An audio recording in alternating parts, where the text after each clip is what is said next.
Sino ang isang bata sa gitna ng gulo, na ang tanging alam ay magtago sa kanto, habang ang mga bomba ay nahuhulog sa langit.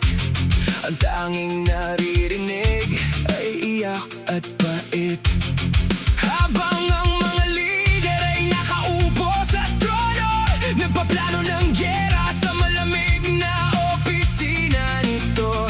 Hindi nila dama ang init ng apoy sa kalsada, o ang takot ng inang wala nang mapupuntahan pa.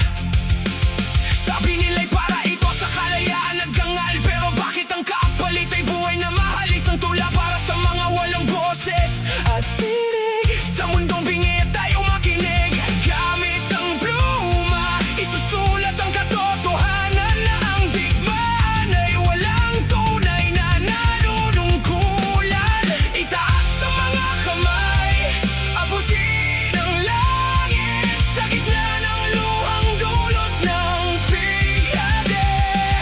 Itaas sa mga kamay, humingi ng lunas para sa mundong wala nang matanaw na bukas. Nakita mo na ba ang mga linyang nakaukit sa mukha ng sundalong puno ng pagtitiis, na ipinadala sa malayong lupain para sa layuning hindi naman sa atin babalik? Sa pamilya na may sugat sa isipan, na mga mayayaman ay lalong nagkakayamanan. Sinasabi nilang magtiwala sa gobyerno, pero paano kung ang kapalit ay dugo at semento?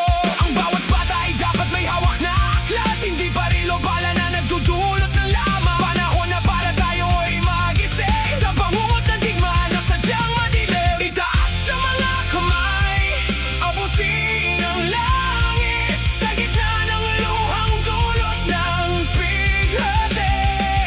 Itaas sa mga kamay, humingi ng lunas para sa mundong wala nang matanaw na bukas.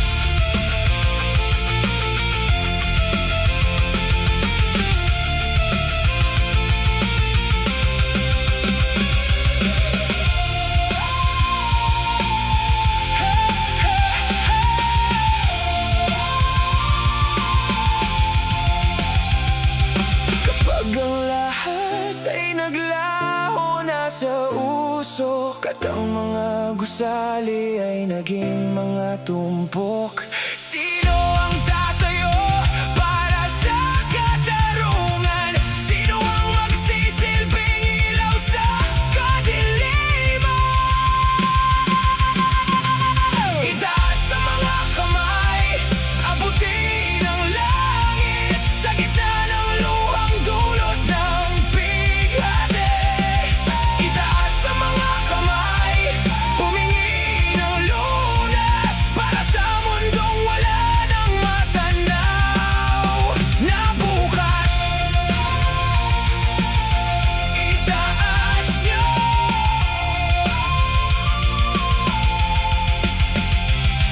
itaas niyo ang inyong mga kamay.